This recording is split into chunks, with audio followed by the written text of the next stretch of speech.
didn't actually make it. But I don't know what the metric was for Eric Chelle. Perhaps maybe he's looking at his club form. If that's actually the case, then I want to believe that Eric Chelle should have understood that a player who is moving to English Premier League side, who needs some couple of adaptation to be part of the process is actually not the best. That should not be the right metric for him. But again, on the inside, you also want to give the coach cut the coach some slack because if you're not actually performing at the highest level for your club side, you are not supposed to be part of the Super Eagles setup. But if there's anyone who is actually supposed to be part of it, I think it's supposed to be for me Christian Suche because of the aforementioned reason. But again, it's actually very good that the Super Eagles camp is actually swelling. And these guys should just continue to actually, give their best. I mean, they are still very quite young. Chrysanthus, I think, it's about 23, 24. Arokoda about the same age too. So it means they really have futures in the Super Eagles. Like of Sime is over 25. Ademola Lookman the same. So I think these guys definitely have a lot to actually give in the coming years. Moses Simon also very much in the twilight of his career. So I really think that yes, if they're missing this one, is actually not the end of the road for them. They still have at least two to three AFCON if they start putting up the kind of performance we saw them put up over the weekend for their club side. Yeah, because we look at Crisanto Suche, let's look at players like Mohamed Usman, players like I'm trying to remember the Jagu guy, Tochugu Nadi. And Nadi is still fair. Let's talk about the other attacker guy that was invited too. So if Tolu had come in place of that, or even Crisanto Suche had come in place of that kind of a player, some would say at least they'll add something. Because if anything happens to the... You talking about Salim Fago? Yeah. Imagine Tolu or Crisanto Suche filling up that spot. Because eventually that guy might not even kick the ball at the AFCON. But Tolu will surely give the coach some bit of, ideas. Let's do something different in this game. When the chips are down, they can look at this player. But look at the situation. Look at Tolu. I think he had a very decent game against Arsenal over the weekend. Crisanto Suche in the Conference League was also very decent for Crystal Palace. Yeah, true. You've actually said a lot about reasons for these guys to be part of it. I mean, look at the two guys that actually replaced them. It's a very big question. Salim Fago compared to Tolu Arokodare. As much as you want to actually give Tolu Arokodare the stick, you definitely want to look at the fact that he's been part of a super good setup and also understands the dynamics of the team.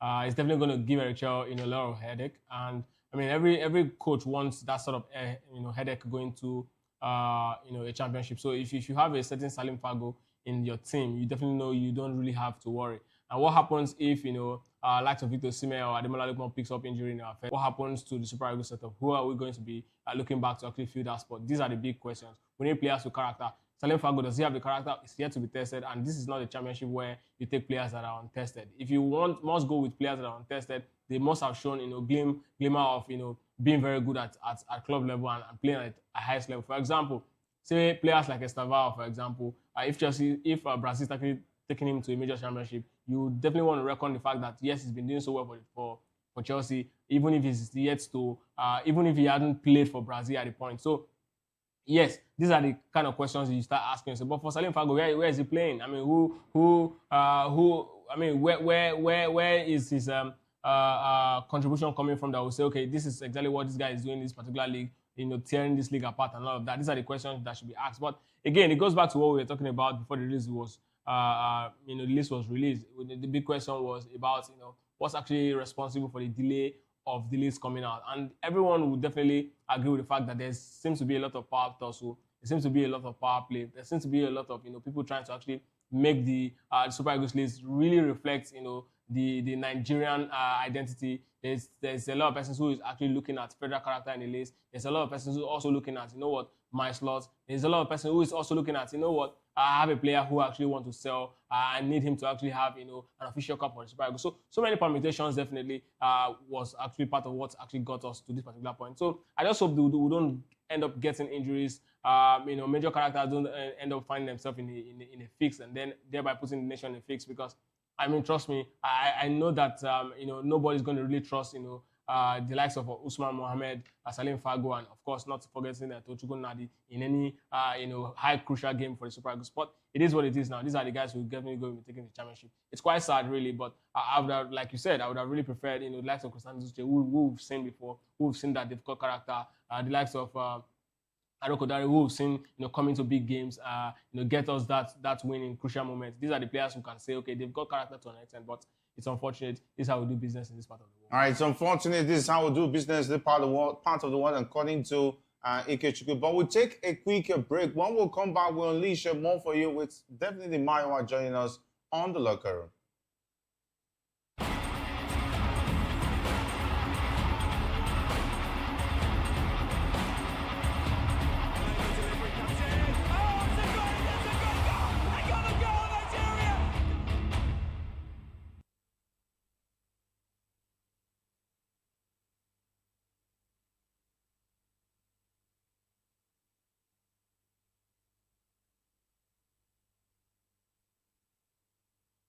Welcome to the locker room, the home of football talk that matters.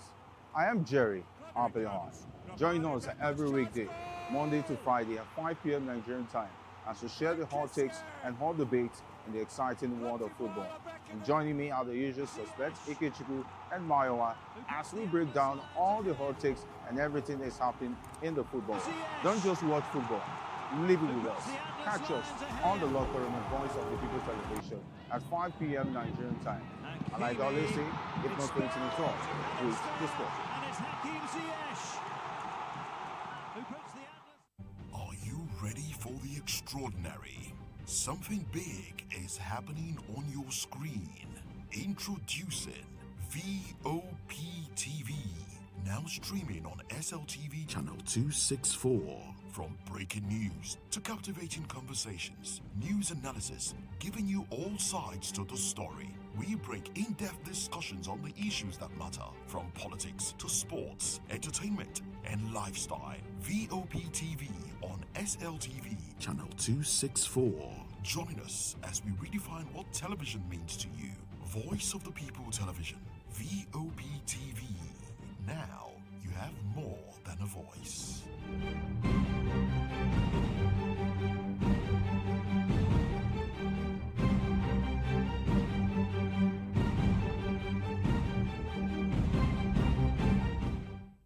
In a world where truth is the ultimate power and opinions scream the loudest, it's time.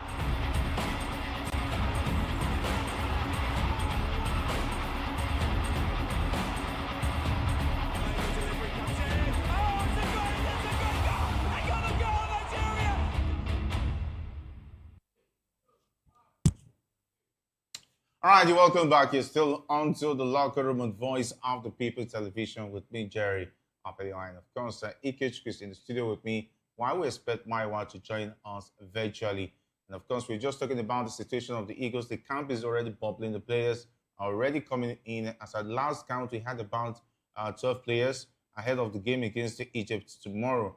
Anyway, we're just talking about some of the players who were dropped from the team and their reactions after they got dropped by the Super Eagles coach, talking about Eric Chelle. We also talked about Uche Crisantos and Tolu Arokodare before we went on that break. And of course, this time around, we'll talk about Maduka Okoye. He is the most talked about in terms of the player who was dropped. Among the players who was dropped, he was the most talked about because if you take a look at the goalkeepers, after Stanley Wambali, Nigerians don't have confidence in Uzo, and even Amasu Basuje. He's a disaster. He's more or less an average goalkeeper for me. But it is what it is. The politics came to play. And of course, Amas and Uzo, when it happens to Stanley Wambali, will be at the mercy of those two goalkeepers. True. I mean, the Super Eagles is so used to going to major championship like this with three good goalkeepers. I can't remember the last time we went to major championship. Maybe the last 2023 edition. Maybe I think that's the last time we actually went to major championship without having three outstanding goalkeepers. But I think all the years I've been following Super Eagles, we've really always gone to bed when it comes to goalkeepers. I mean, we are spoiled for choice. Even the goalkeepers that are back then in our league, that didn't eventually make the cut to any of these Nations Cups. At that point, we're actually top goalkeepers. Chijoke, Diogu, these guys are top goalkeepers, but they didn't even get to make it to the AFCON. But we've got top goalkeepers in the league at the point. Look at the ones that we eventually take, like Dile Ayenugba, Vincent Inyama. I mean, the list is endless. Austin Ejide. These guys are top goalkeepers that we've always relied on. But unfortunately, this is in that point where we need to start struggling for that particular department. But the likes of Maduka Okoye and of course Stanley Nwabali seems to be like the best peers that we've got. And I think the reason why Maduka Okoye actually really pulled out was because he actually was looking for an assurance. Stanley Nwabali, is actually injured, ankle and wrist injury. I think it really won't be too much to ask if the coach is very certain that Stanley Nwabali will not be part of the Super Eagles, maybe in the first game or in the second game. And you just have to assure Maduka Okoye, Maduka Okoye, you are going to be the number one coming to this particular championship and be part of it. If Nwabali, eventually recovers as the tournament progresses, even if it's going to be in the knockout stage, you can actually, give him some play time. I mean, Nwabali is already the Super Eagles number one, so if another person comes in to actually, be in his stead until he fully recovers, I don't think it's too much to ask. But then the coach decides, that he really cannot guarantee him, and then opted for, Ozoho. I mean, the last time Ozoho was between the stick for the Super Eagles, I really cannot even remember. I mean, Ozoho is even a player who is actually struggling at club level as well. How will you, go for a player who plays for a Greek club side, Apo Nicosia, who is actually really struggling to actually pin the number one jersey, to a man who plays, in top level football in the Italian Serie A, in Udinese, when you cannot really assure him. I mean, your first choice number one, even before the injury, a lot of Nigerians have been having doubts about Stanley Nwabali's capability because of, the errors and the way his antics has been, become the most part of his game. I mean, it's really unsettling. So many errors and so many mistakes he's actually been, putting in whenever he's in between the sticks for the Super Eagles. So people have been calling for Maduka Okoye to even step up the ranks, even without, Stanley Nwabali getting injured. I mean, now injury seems to be like the perfect excuse for you to actually, given the opportunity to actually become Super Eagles number one, and then you cannot really guarantee him, and then you decide to opt for. So I really do not know what also.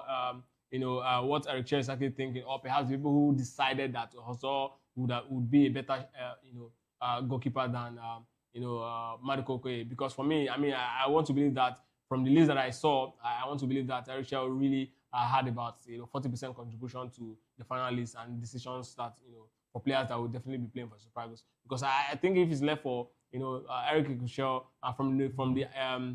from his antecedents and of course the character of a man who. But why couldn't he guarantee Okoye a starting spot, knowing the Stanley Nwabali might not be fit? Okoye was in goal yesterday against Napoli, and Napoli is a very strong side. They won the league last season, if I'm correct, and having a clean sheet against that side shows that you're a top quality goalkeeper. Exactly what I was saying. That the problem is actually not that Eric Chelle doesn't want him. From where I stand, I think it has to do more with the fact that Eric Chelle barely know these goalkeepers. Eric Chelle barely know the teams, and there's a lot of power play, and this is where it really gets me sick because Eric Chelle. One of the reasons why I was excited that Eric Chelle got appointed was because of his antecedents. I don't care. I will not bow to unnecessary pressure attitude while in Mali. I mean, why he was at the helm in Mali, one of the things he actually did was that he stood his ground against the football governing body there, and then he was actually directly involved with the president, and in fact when he got fired, many of the players decided to even pull out of the national team. It tells you how much of the confidence they had in the man, and he's a man who is really ready to actually stand and then take decisions as much as possible. But I was expecting that sort of character in him when it comes to the Super Eagles. But like they always say, there's something about Nigeria. Nigeria will always humble you, and that's exactly what we are seeing play out. Eric Chelle cannot actually weather the storm here in Nigeria.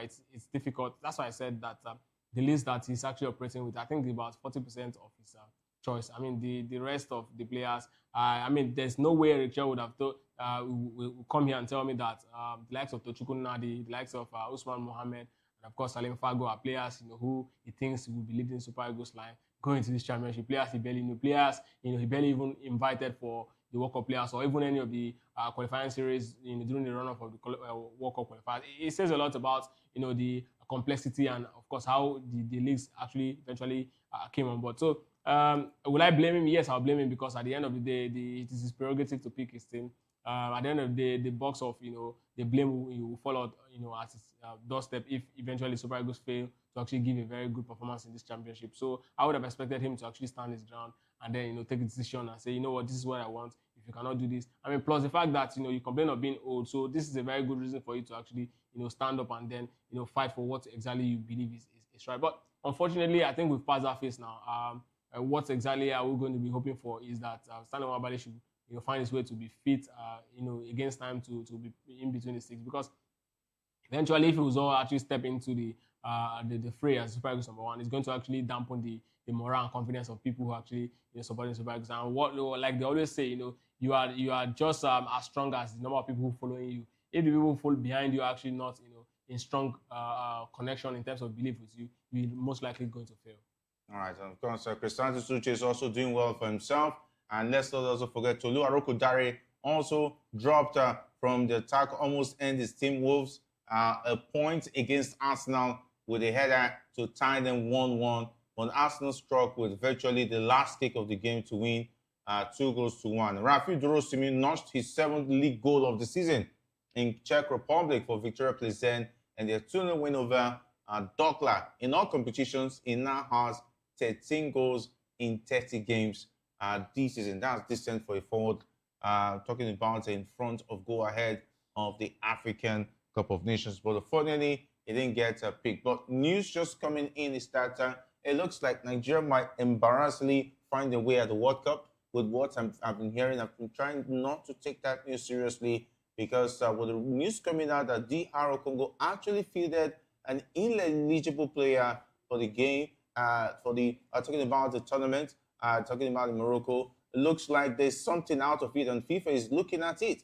And if that happens to be true, eventually, because it's a really, really serious situation, DR Congo might be kicked out, and we might be seeing the Super Eagles playing the next round of the qualifiers. And if that happens, it means that Nigerians might be smiling in US, Canada, and Mexico. But let's just keep our fingers crossed. There's still big question marks as far as that one is concerned. And DR Congo not playing, and the Super Eagles somehow finding their way out. I think Nigerians will surely not be excited, but it will be somehow, I don't know how it will come like a mist feeling if Nigeria somehow through the back door just makes it through. How would you feel? But do you think the Super Eagles actually take a look at the quality of the players we have? Should he be looked like we don't deserve it with the way it's going if eventually the Super Eagles makes it to the World Cup? I don't want it to happen first. I don't want it to happen. I mean, it's going to be, a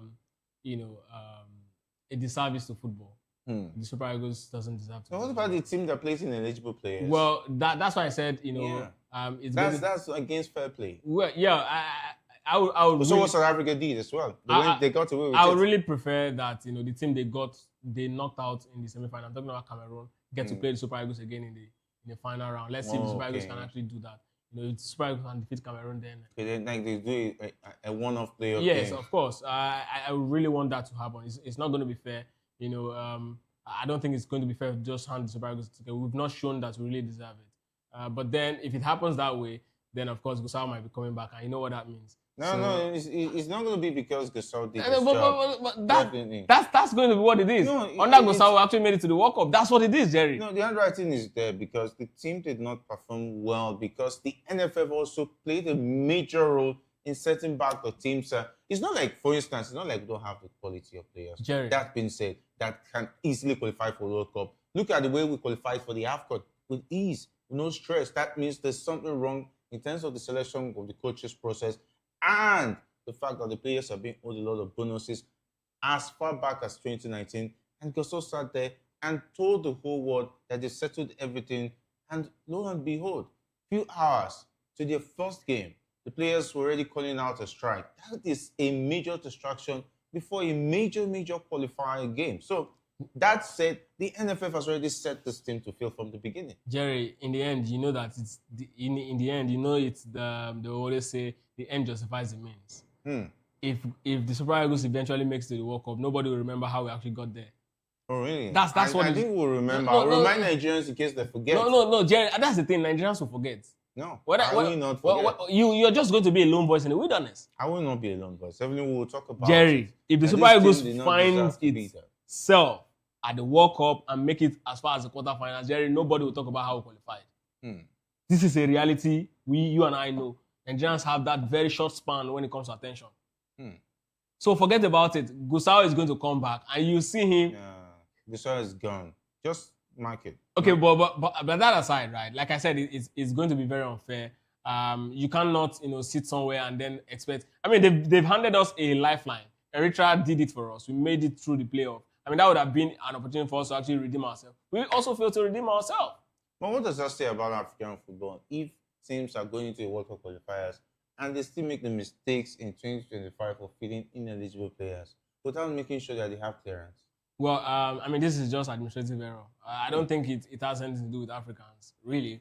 I'm trying to cut. It happened to South Africa. Yes. They almost lost. Yes, so it's an administrative error. Sometimes you just wouldn't follow these things up, and you just get yourself caught up in all Does of that this. mean Ekong will have to come back because he said he was planning to play at the World Cup, but things can still change. Well, that's going to be a very big if. The World Cup is plus or minus about 7 months away. So if that happens, then definitely we might be looking at the likes of Ekong stepping back into the arena to actually give his last final dance for the Super Eagles. But again, Jerry, like I said, this is my personal opinion. I don't want it to happen. We should learn from our mistake because if this happens, it means that we're actually encouraging failure, and Super Eagles, and of course those who run our football think somehow the miracle just find a way to actually happen. But I have this very tingling, this nostalgia feeling that something might just happen. Super Eagles might just end up making it. It started like a rumor when the Eritrea thing started. Eventually we saw ourselves playing the playoff, and of course we got knocked out. Now we are really seeing this particular one again. And if once cases like this is being mentioned that there's an ineligible player before it's being raised, it means it can be confirmed. And if it is confirmed that happened, then trust me, except if I would definitely decide except if I decide to actually take the other route, which is just find them and then allow them go ahead to actually play in conference series, then of course they definitely will be kicked out. But the big question is, I don't think the Super Eagles deserve to be given handed that particular ticket. Let Cameroon play the Super Eagles for that particular ticket because they actually the ones who got knocked out by DR Congo. They would have actually made it to the final. So let's see if the Super Eagles can actually do it against the indomitable Lions of Cameroon, and then we can also these guys really deserve to represent Africa. But until then, if the Super Eagles just get handed that particular ticket, I would definitely say it's not fair. It's not fair on other teams that actually played that particular qualifying series. All right, of course, to keep our fingers crossed, you heard it here first. The Super Eagles might be going to the World Cup if FIFA takes the hammer on DR Congo for feeding an ineligible player in talking about the playoffs out there in Morocco. And of course, Ikeshko says, they don't deserve to be there, and maybe have DR Congo, a Cameroon playing the Super Eagles of Nigeria. Then out of one of them, for me, I think head-to-head, they will still defeat the Cameroonians with ease. I even said I prefer to play Cameroon over DR Congo. I know Cameroon is going to be easy. This is the same Cameroon we're talking about. They're having issues with the Federation. I heard the Federation released their own African list. Samuel Eto'o, who is the FA president, also released his own list. Talking about the sport minister has his own coach. The FA have their own coach. But anyway, Eto'o succeeded in submitting his list first. So he's going to have his way, but I don't know whether he's going to be getting the financial support. I hope he will not be supporting the team with his money without the sports minister. That's a dangerous situation Cameroon have found themselves. But Jerry, if that's the case, then where is the president of Cameroon, Paul Biya? Where is he standing? Because in the end, the president appoints the sport minister. I don't know the situation of Paul Biya. I think his list of his worries will be the AFCON team right now. I think he will be battling with his health condition. I don't know, or maybe the vice will have some, if he has interest in what's happening in the football. Because once the sport minister is against the club FA, it means the president is against the club FA. That's what it is. And I don't know how Samuel Eto'o is going to actually find it's really difficult situation. It's going to be a very difficult one. But I want to believe with his influence, he's got the influence to actually sit to the president anywhere in the world and tell him, hey, this is what I want. This is what I want, and your minister is doing this. So let's get to see. This is one of the reasons why I say ex-international players with influence are the ones who are supposed to be running football. Now imagine this. Imagine was a nobody. Imagine the minister would have just pushed aside, crushed him, and everything would have just like you always say, yam pepe scatter scatter. Yam pepe scatter scatter. All right, of course, I'm talking about 4 players are in line to make Eritrea's team. Talking about their debut for the Super Eagles of Nigeria as they take on the Atlas Lions. I think that's the Egypt national team. The Pharaohs of Egypt, I beg your pardon. Atlas Lions are the Moroccans, okay? And of course, the Carthage Eagles are the Tunisians. And of course, the bulk of the senior players of the Nigerian team will skip the game, leaving head coach Chelle with no choice but to rely on the players available to him. which is mostly players who are in the team for the first time. Of course, we'll be hoping to see the likes of Beniza Kintamir, who plays for Pixar on loan from Inter Milan, and of course, Tochukwu Nadi and Masu Basoje, who I'm definitely not rooting out for. And of course, there's also Usman Mohammed, who last played for the Super Eagles in 2018. All right, that was against Atletico Madrid in the Freddy at the Uyo Stadium. He scored a beautiful goal in that one. So that's quite a long time. I know many people were not born then, 2018. I know that.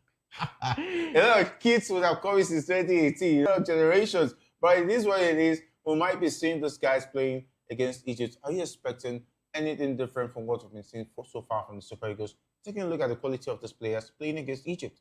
Well, I think for Chelle, it's just tactical show.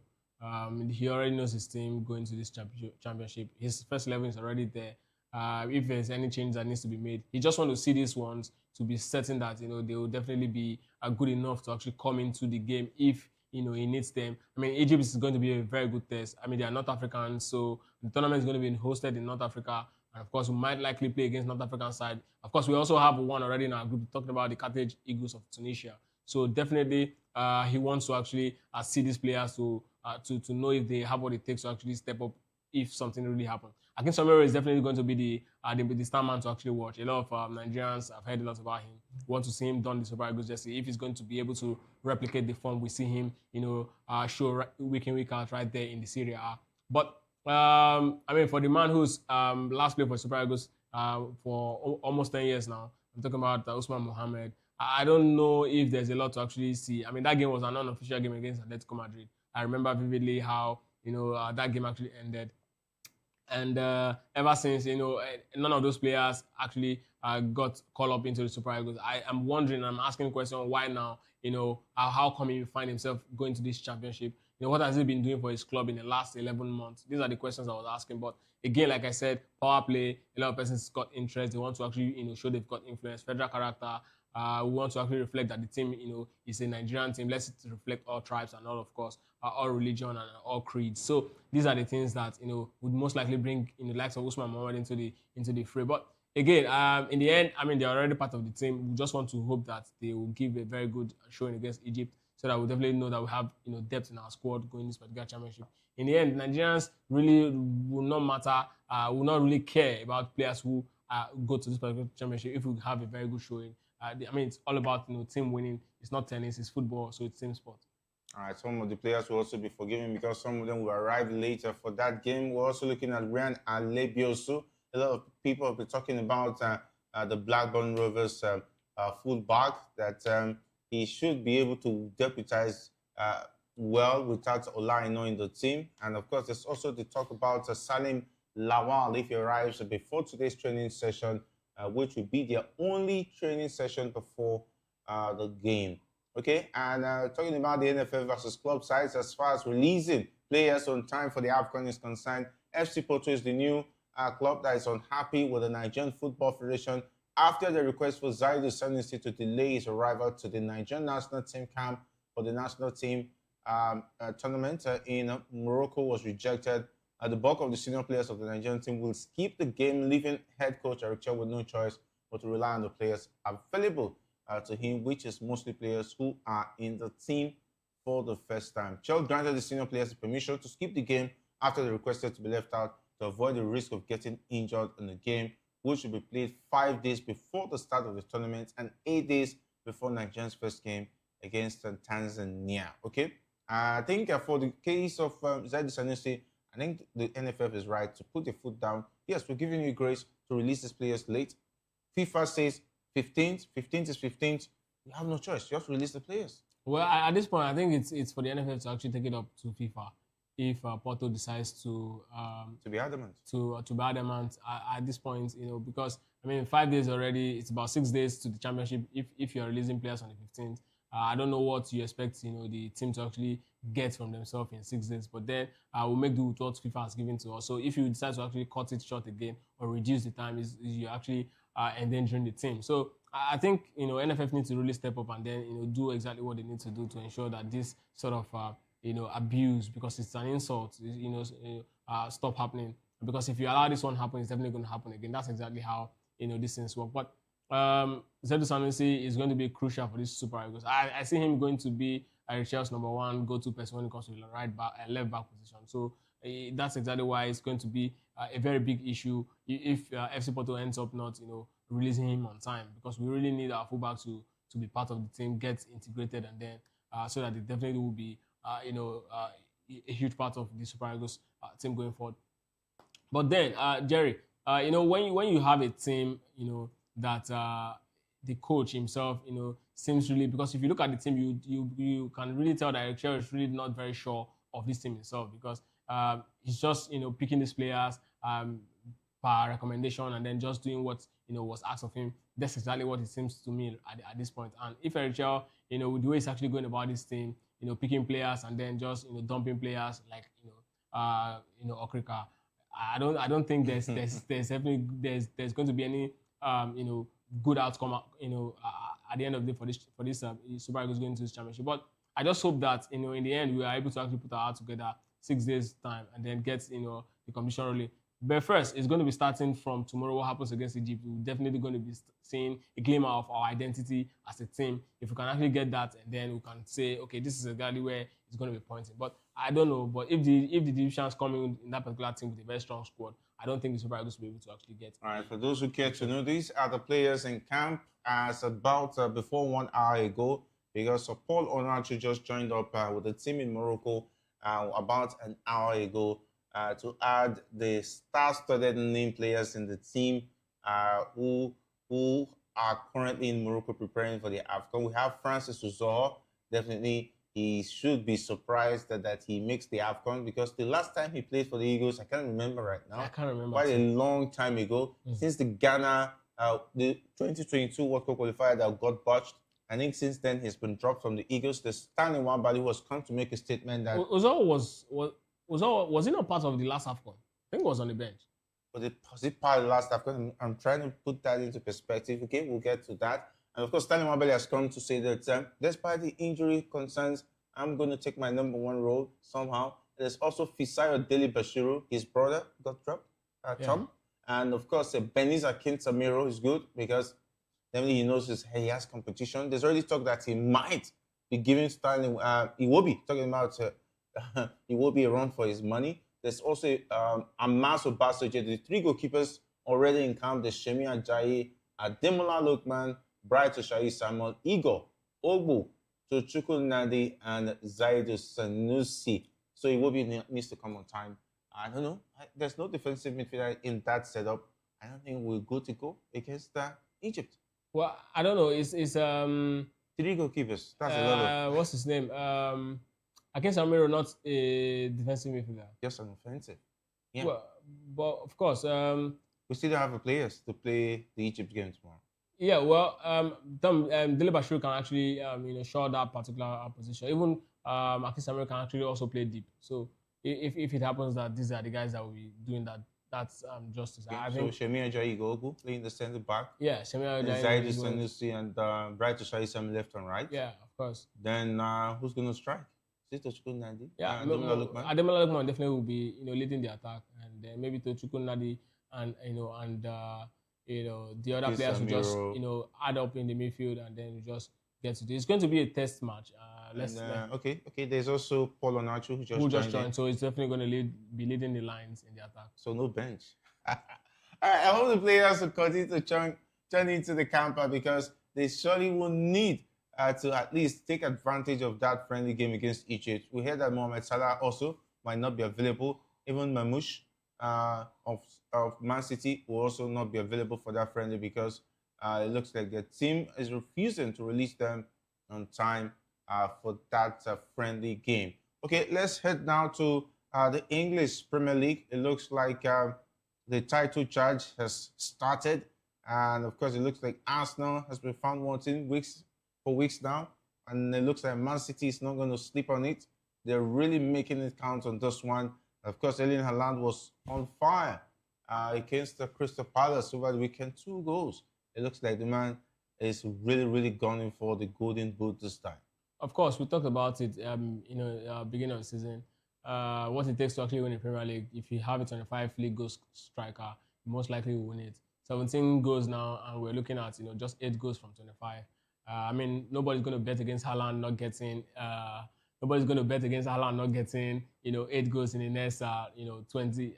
In the next about we have 16 matches. That is going to be available all through. Now competition so for the AFCON players. Of course. So we are looking at 22 games left, and then nobody's going to bet against Haaland not getting 8 goals in 22 games. I mean, that's going to be insane. So definitely we're priming that Haaland most likely will hit 30 goals in this season.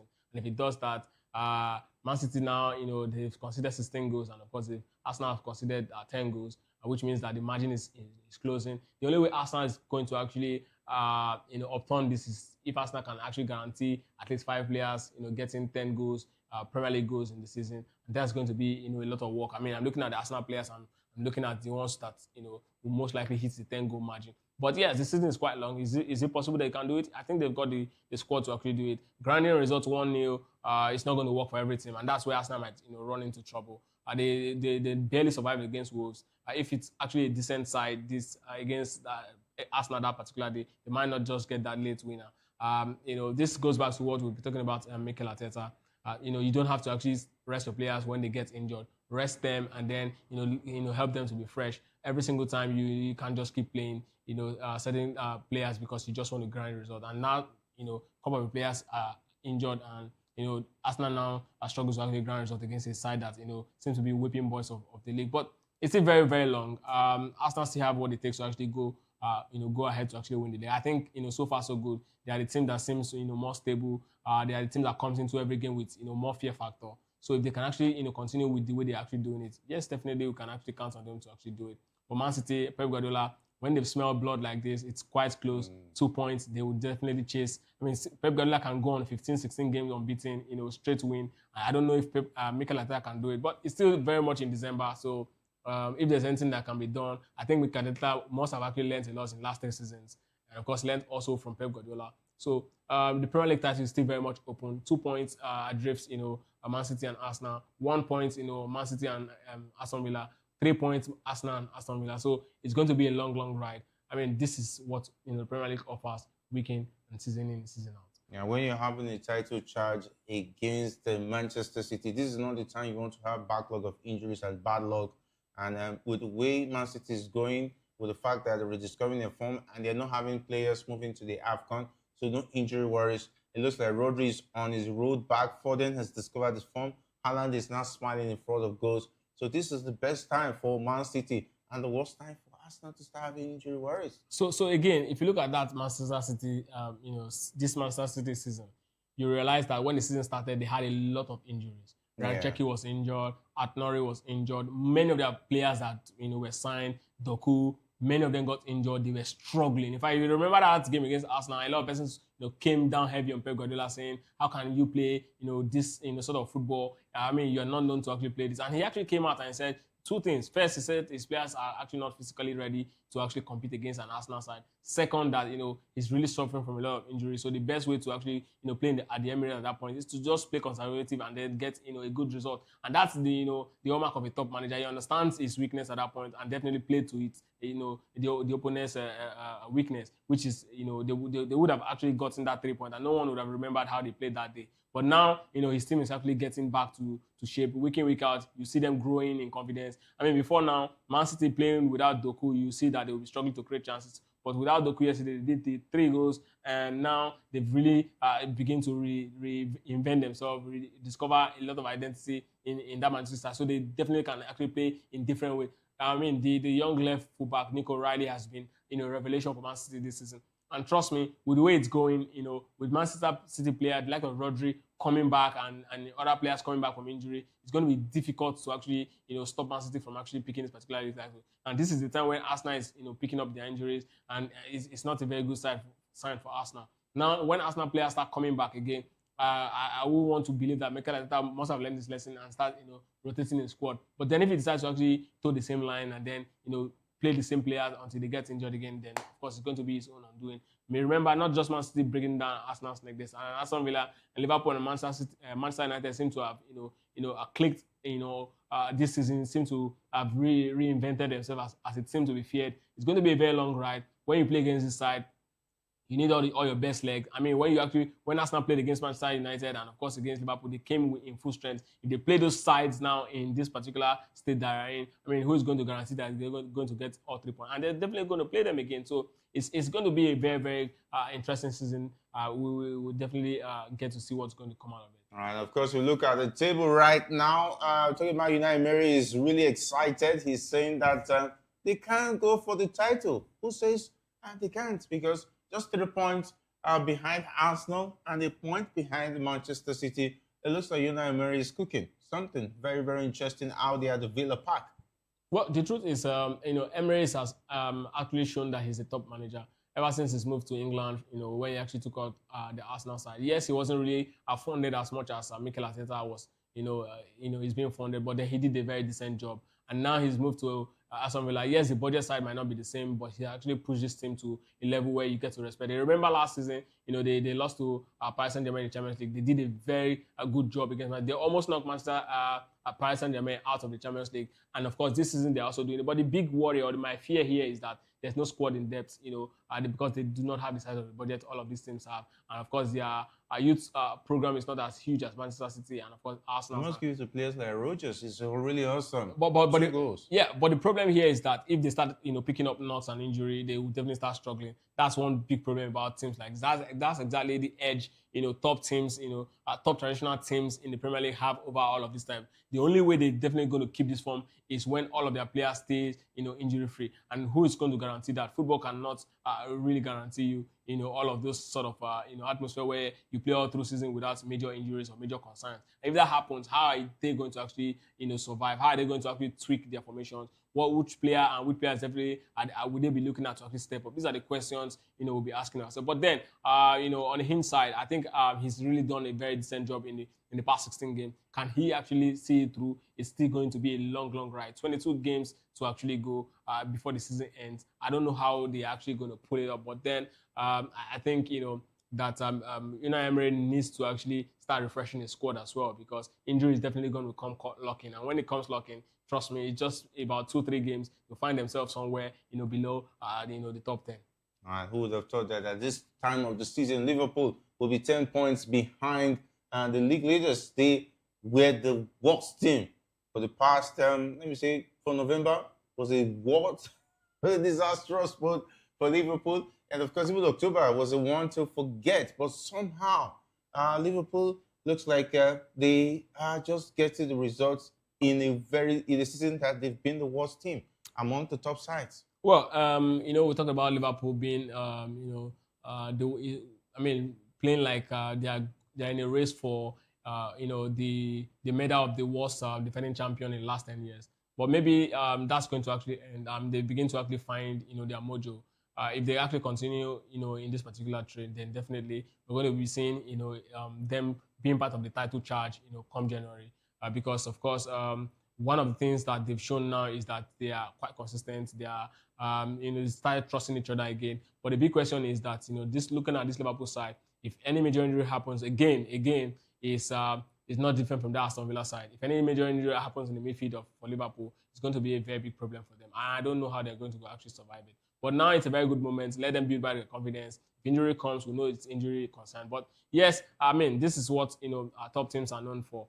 You can actually have those deep in form. You can actually have those terrible moments. But how you come back to actually make a statement is what separates you from an average side. And that's what Liverpool has been doing in the last 2 games. And perhaps it's going to really continue. Of course, for the case of Salah, I saw he came in 26 minutes due to the injury of Joe Gomez, got an assist. It seems like the fans are forgiving him and they are moving on. But unfortunately, with his qualities going to the AFCON, they're going to miss him.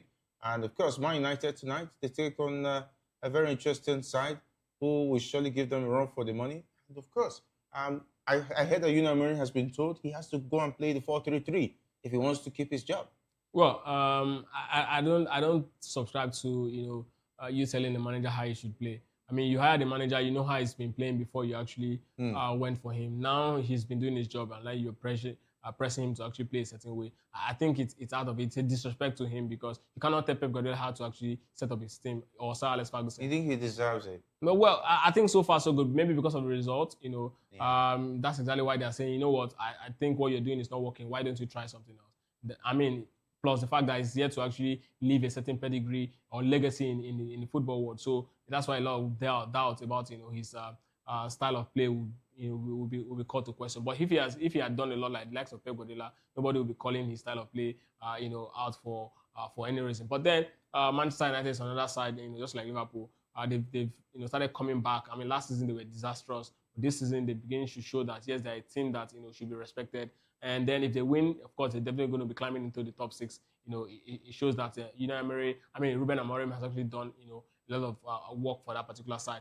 But then, I mean, it's football. The Premier League, like I said, is still very long. We are not even halfway through yet, so there's a lot to be expected. All right, that's how we wrap it up on the show. Big thanks to the guys who made the show possible. Unfortunately, we could not have my one. Of course, it's been awesome having you, and the guys behind the scene talking about life. So Shogun, Sam, Hassan, and of course, Jerry. My name is Jerry Apello. I say thanks for being a part of the locker room. Up next is Political Lens with Chukwuma Okoro. Stay tuned.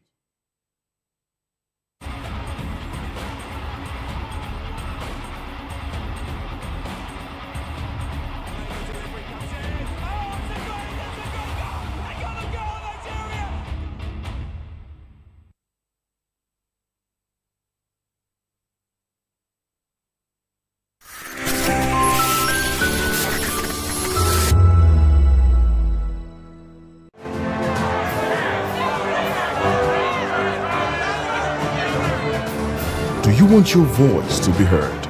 Do you know that you matter in the scheme of things? The People's Voice, the show where ordinary citizens take center stage as we discuss the biggest stories that affect you and I. With you in mind, we facilitate lively discussions, debates, and interviews on the topics that matter most to you and I. From social justice to economic empowerment, education to healthcare, governance, and more. Tackling tough topics and amplifying your voice. Join the conversation and make your voice count. The People's Voice. Make your voice count. Voice of the people. You can hear me now. My name is Patrick Doyle, and I wish that you continue.